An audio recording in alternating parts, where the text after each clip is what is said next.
La commémoration dédiée au prophète Simon Kimbangu s'est tenue ce samedi dans la province du Tanganyika à l'initiative du Conseil provincial de la jeunesse avec le soutien déterminant de la Fondation Dom Bonita.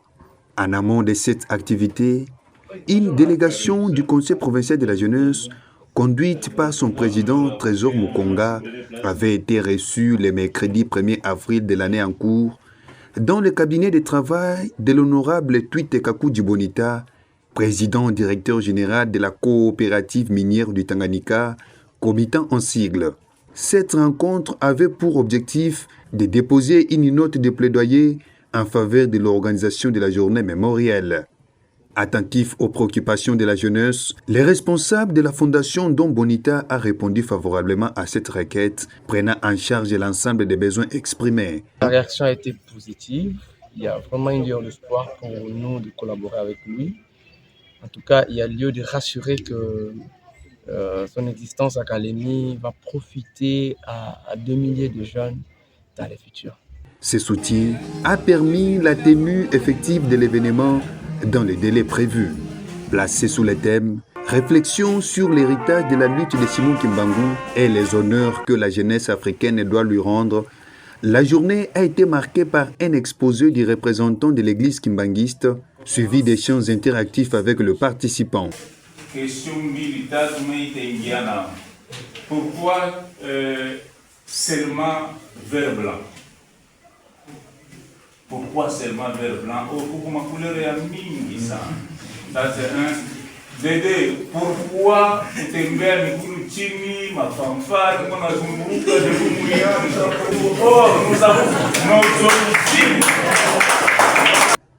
Au cours des discussions, plusieurs recommandations ont été formulées, notamment la mise en place de nouvelles stratégies visant à renforcer la vulgarisation de l'histoire et du combat de Simon Kimbangu, ainsi que l'intégration de la religion kimbanguiste dans les programmes éducatifs nationaux. Prenant la parole au nom du gouvernement kitungwa et du ministre provincial de la jeunesse Frédéric Moussampo Empêché, Mireille Kamwanya a salué l'initiative et promis de transmettre les recommandations issues de cette rencontre à sa hiérarchie pour un suivi approprié. Je n'ai pas grand-chose à lui rassurer, mais c'est que moi, à la hiérarchie, c'est le souci de la jeunesse.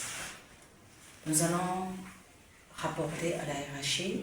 À l'issue de la cérémonie, le président du Conseil provincial de la jeunesse, Maître Trésor Mukonga, a exprimé sa gratitude envers les bienfaiteurs, l'honorable Twite Kaku Dibonita, pour son appui indéfectible.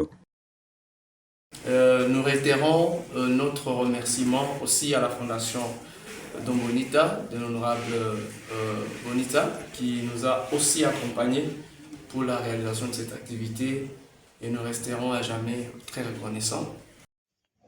Ancien administrateur du territoire de Nyunzu, Honorable Bonita est présenté comme une figure emblématique engagée dans les actions de développement au sein de la province du Tanganyika. À travers cette initiative, la Fondation Dom Bonita entend contribuer à la valorisation de l'héritage historique, spirituel, mais aussi patriotique du prophète Simon Kimbangu auprès des jeunes générations, tout en encourageant leur implication dans la préservation de l'identité culturelle et religieuse du pays.